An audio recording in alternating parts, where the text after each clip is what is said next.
Assalamualaikum warahmatullahi wabarakatuh. Alhamdulillahirabbil alamin. Wassalatu wassalamu ala asrafil anbiya'i wal mursalin wa ala alihi washabihi ajma'in. Amma ba'du. Pendengar yang mudah-mudahan senantiasa dalam lindungan Allah Subhanahu wa taala.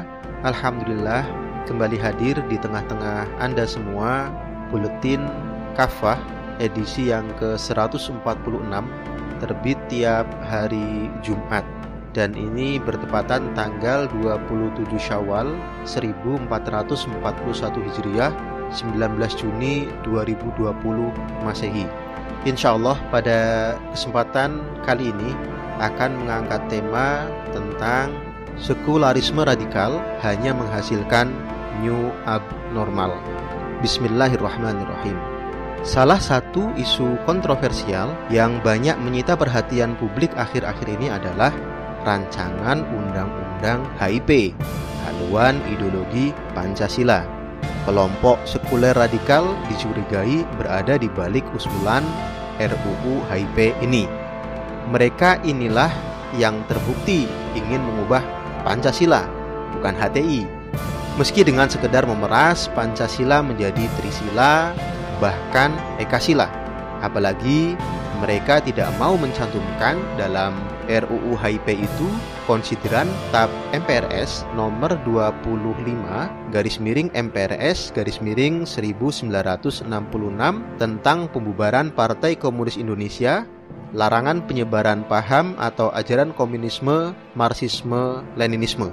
Melihat sejumlah pasalnya yang sangat radikal sekuler, jika rancangan undang-undang HIP ini berhasil disahkan menjadi undang-undang, boleh jadi undang-undang tersebut akan makin mengokohkan sekulerisme di negeri ini. Cita-cita umat Islam untuk diatur oleh syariah Islam pun akan semakin sulit. Bahkan boleh jadi akan makin dimusuhi karena bakal dituding sebagai anti Pancasila. Bagi kaum muslim, kehidupan yang normal tentu adalah kehidupan yang diatur dengan syariah Islam. Sebabnya Islam bukan sekedar agama spiritual dan moral belaka. Islam pun tak melulu berurusan dengan persoalan-persoalan transendental atau keakhiratan saja. Islam sekaligus merupakan ideologi atau sistem kehidupan. Artinya, Islam mengatur pula urusan keduniaan, ekonomi, sosial, politik, pemerintahan, hukum, pendidikan, dan sebagainya. Karena itulah Allah Subhanahu wa taala memerintahkan kepada kita agar berislam secara kafah, secara total. Sebagaimana dalam Quran surat Al-Baqarah ayat 208, Allah berfirman, A'udzubillahi minasyaitonirrajim. Bismillahirrahmanirrahim.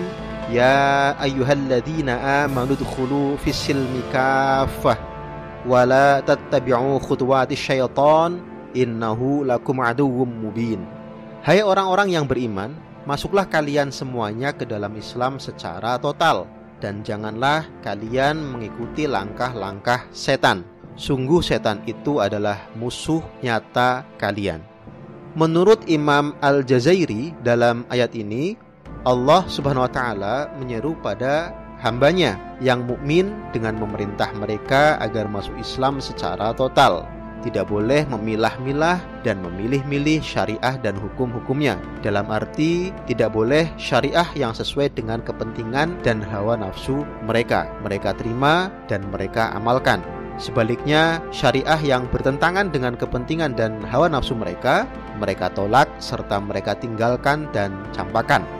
Al-Jazairi dalam kitab Asyar At-Tafasir jilid 1 halaman 97. Dengan demikian, normalnya kaum muslim hidup diatur hanya oleh syariah Islam. Inilah kehidupan yang dijalani oleh umat Islam selama tidak kurang dari 14 abad. Terhitung sejak zaman baginda Nabi Muhammad SAW, sejak beliau mendirikan Daulah Islamiyah di Madinah, hingga era kekhilafahan Islam, Khulafaur Rasyidin, Khilafah Umayyah, Khilafah Abbasiyah, dan Khilafah Utsmaniyah. Baru setelah Khilafah Utsmaniyah diruntuhkan pada tahun 1924 oleh Mustafa Kamal Atatürk, seorang sekuler radikal yang didukung oleh Inggris, kehidupan kaum muslim diatur oleh hukum-hukum barat sekuler, tidak lagi diatur oleh syariah Islam. kecuali dalam urusan privat seperti ibadah ritual, pernikahan, dan waris. Kondisi abnormal bagi kaum muslim ini terus berlangsung hingga hari ini. Pendengar yang dirahmati oleh Allah SWT, penerapan hukum-hukum barat sekuler atas kaum muslim di seluruh dunia yang menggantikan syariah Islam tentu adalah kecelakaan sejarah. Setidaknya ada dua faktor penyebabnya. Pertama, faktor internal, yakni kemunduran Khilafah Utsmaniyah hingga berakhir dengan keruntuhannya. Yang kedua, faktor eksternal, yakni kebangkitan Barat dengan kapitalisme sekulernya, yang dibarengi dengan nafsu penjajahannya atas dunia, khususnya dunia Islam. Penjajahan Barat tak hanya bermotif ekonomi, yaitu menguras kekayaan negara-negara jajahan. Penjajahan Barat juga bertujuan politik, yakni penyebaran dan penerapan akidah sekulerisme dengan kapitalisme dan demokrasinya atas dunia, khususnya dunia Islam. Selebihnya, penjajahan Barat juga dimanfaatkan untuk memuluskan misi kristenisasi di negara-negara terjajah, khususnya di dunia Islam. Karena itulah, penjajahan Barat identik dengan gold, glory, dan gospel.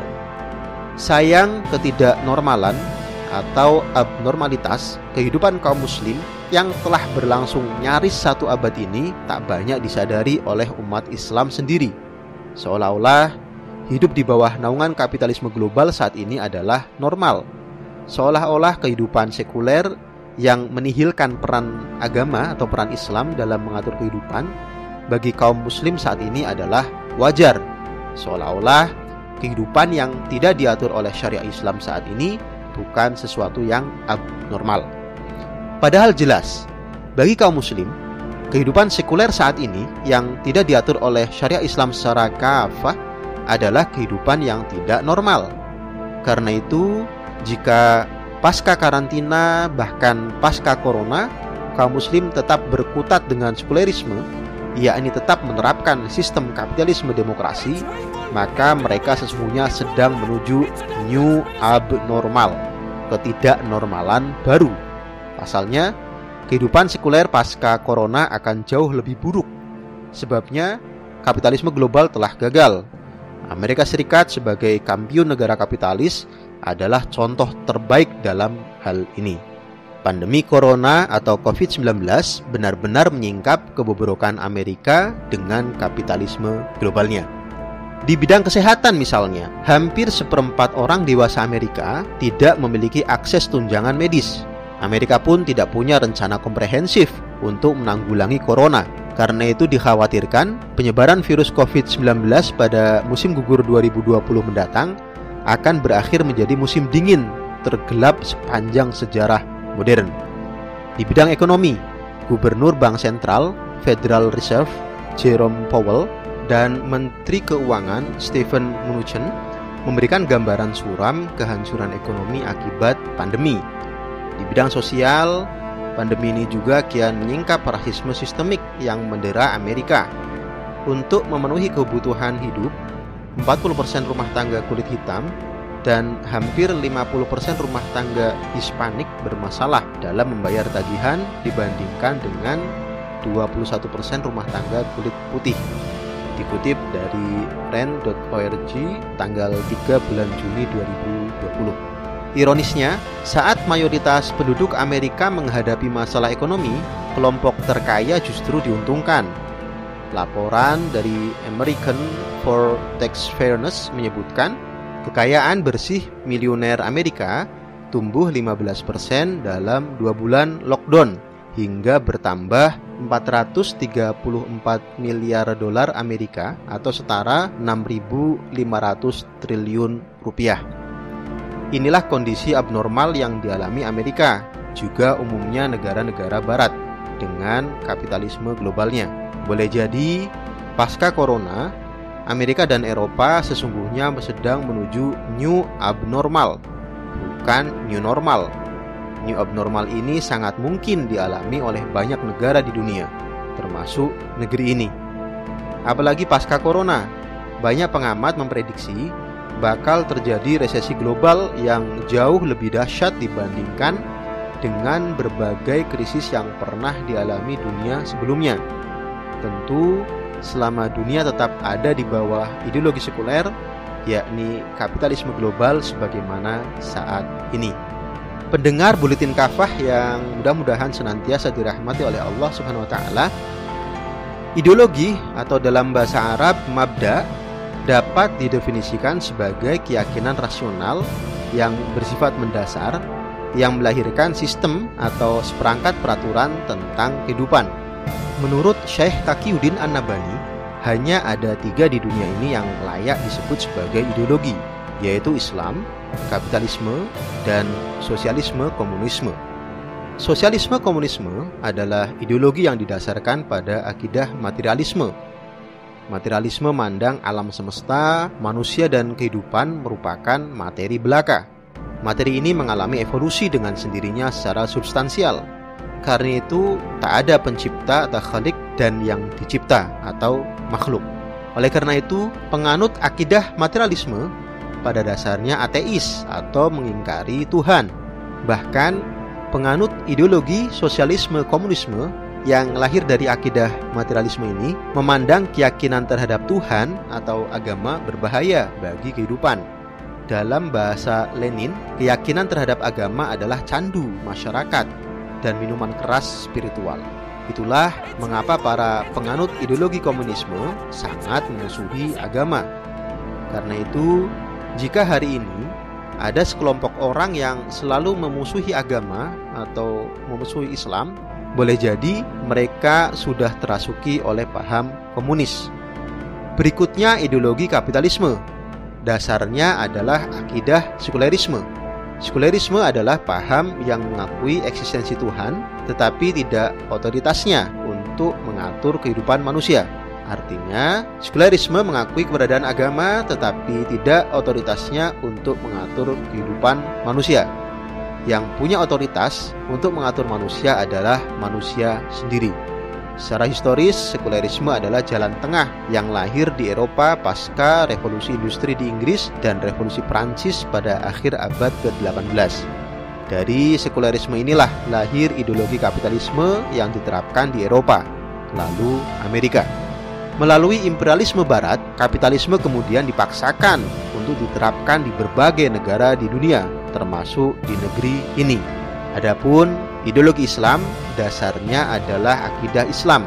Akidah Islam meyakini keberadaan Tuhan atau Allah Subhanahu wa taala, sekaligus mengakui bahwa Dialah satu-satunya yang memiliki otoritas untuk mengatur kehidupan manusia dengan syariahnya, sebagaimana dalam surat Al-An'am ayat 57. Manusia hanya sekedar pelaksananya saja. Alhasil, dunia yang normal sesungguhnya adalah dunia yang diatur hanya oleh syariah Islam. Karena itu, bagi kaum muslim, new normal adalah saat mereka kembali ke pangkuan ideologi Islam, yakni saat mereka kembali menerapkan syariah Islam secara kafah dalam seluruh aspek kehidupan, bukan malah mempertahankan sekulerisme. Apalagi sekulerisme radikal yang pasti hanya menghasilkan kehidupan new abnormal. Wallahu a'lam. Demikian materi Buletin Kafah edisi 146. Mudah-mudahan Allah senantiasa menguatkan hati kita semua untuk semakin yakin bahwa Islam adalah satu-satunya ideologi, satu-satunya mabda yang insya Allah akan memberikan keselamatan pada kita semua. Bukan komunisme, bukan kapitalisme sekuler. Terima kasih.